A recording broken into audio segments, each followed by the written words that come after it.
A family searching for answers after a 26-year-old mother died following a popular cosmetic procedure. As NBC6 investigator Miriam Masihi learned, Janisha Williams never woke up from the anesthesia, and now the state is taking action against the surgery center and the doctor in charge. Janisha Williams was a photographer, a wife, mother to 2 young children, and her sister's best friend. She was very caring and always knew what to say. On October 20th of last year, the 26-year-old, known to most people as JAYLA, traveled from Hillsborough County, Florida to Best You Now Cosmetic Surgery Center in Plantation for a breast augmentation and a Brazilian butt lift, or BBL. Her mother flew from California to be by her side. I was asking every hour, how's my daughter doing? How are things going? And they kept telling me, she's okay, everything is fine. But Latasha says she started worrying when all the other patients were discharged and JAYLA wouldn't come out. Then she heard a siren. The ambulance pulled up.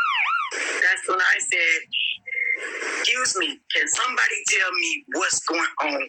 According to the medical examiner, at around 8 p.m., the procedure was completed, but JAYLA never awoke from the anesthesia. Latasha says the doctor and nurses approached her as her daughter was being transported next door to Plantation. Report lists the cause of death as undetermined.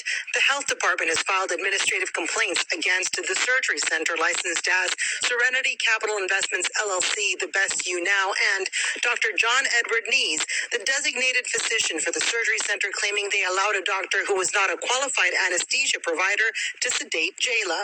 In Medicare regulations, physicians are allowed to give anesthesia, but in practice, that does not happen.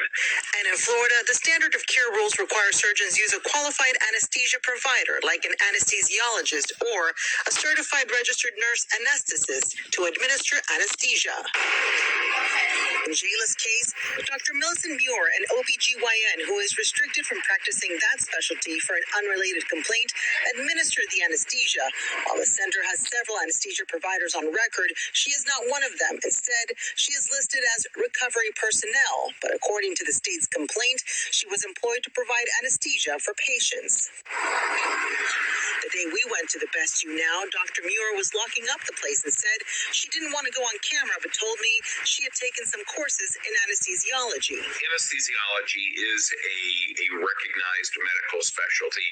Though he can't speak on JAYLA's case, the president of the American Society of Anesthesiologists says the training is rigorous. To become an anesthesiologist, you would do 4 years of undergraduate school, then you would do 4 years of medical school like all other specialists, and then after the 4 years of medical school, there is another 4-year period of residency training.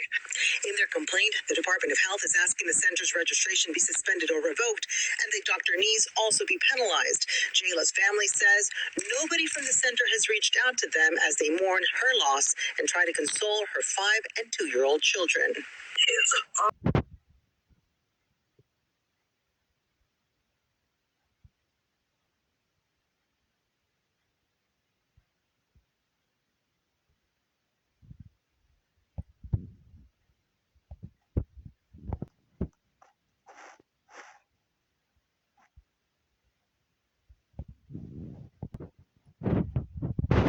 Viewers, subscribers, there you have it. Miss JAYLA, she is a 26-year-old photographer, a mother, a sister, a wife, cousin, a niece, probably an aunt.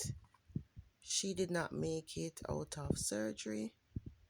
The doctor was not permitted to give anesthesia to put patients to sleep for surgery.